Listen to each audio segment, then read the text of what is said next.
नमस्कार. मराठी रोहिणी किचन या आपल्या यूट्यूब चॅनलमध्ये मी तुमचं स्वागत करते. तर माझ्या प्रत्येक सुगरणीचा स्वयंपाक अतिशय खमंग, रुचकर व चवदार असा होण्यासाठी प्रत्येक सुगरणीला कामी येतील अशा खास किचन टिप आज आपण बघणार आहोत. चला तर मग व्हिडिओला सुरुवात करूया. Tip number 1. समोसा तयार करण्यासाठी जेव्हा तुम्ही मैदा भिजवता तो जाड भिजवावा. नरम पीठ भिजवल्यास समोसा कुरकुरीत आणि खुसखुशीत बनणार नाही किंवा तो अजिबात होणारच नाही. यामुळे समोसे तळताना त्यावर बुडबुडे येण्याची शक्यता असते. त्यामुळे समोसे बनवताना तुम्ही ही खबरदारी नक्की घ्या व टिप आवडली असेल तर एक लाईक नक्की करा.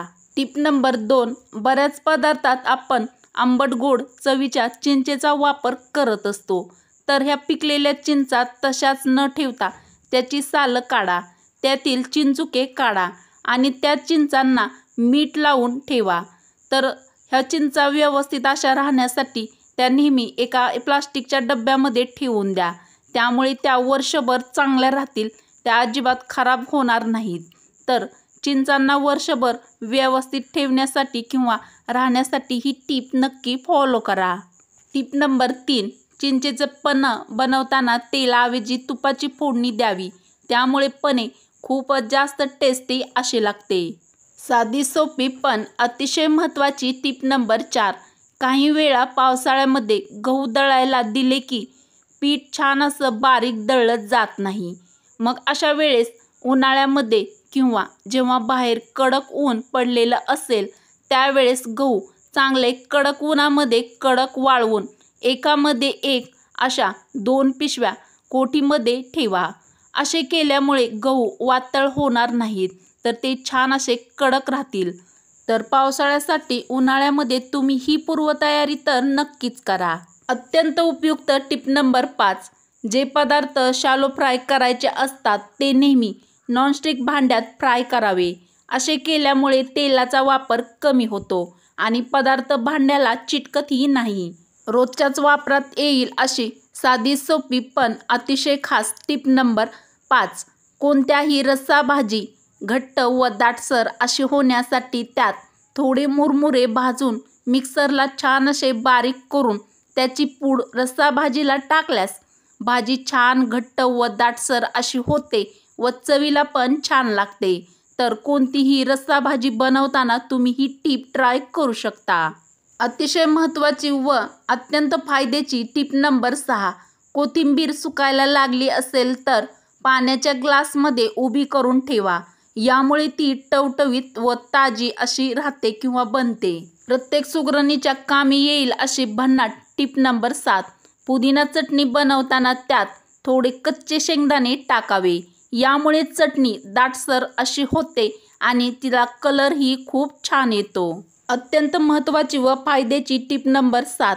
केस जास्त प्रमाणात गळत असतील तर डोक्याला चमेलीचे तेल लावावे. यामुळे केस गळणे कमी होईल. तर तुमचे पण केस गळत असतील तर तुम्ही ही टीप ट्राय करू शकता.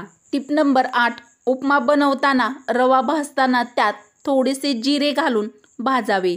यामुळे उपमा खूप छान स्वादिष्ट असा बनतो.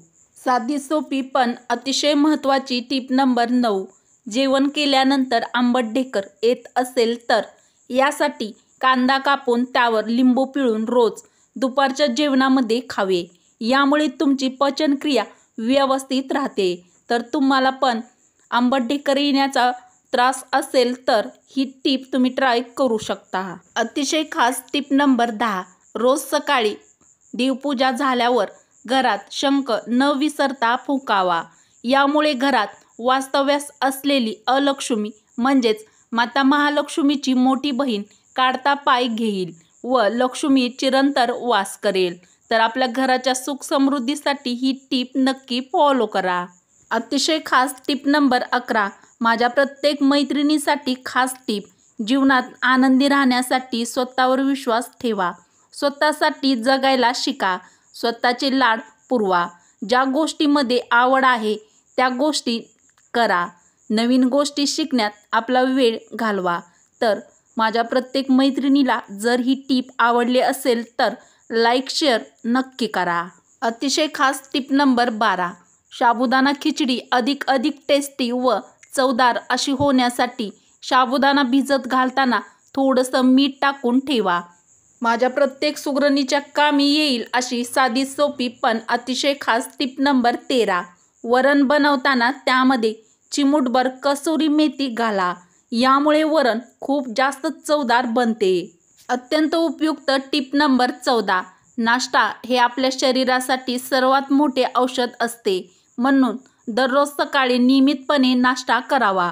तसेच नाश्त्यामध्ये शक्यतो पौष्टिक पदार्थ खावे. तर निरोगी शरीरासाठी तुम्ही ही टीप नक्की फॉलो करा.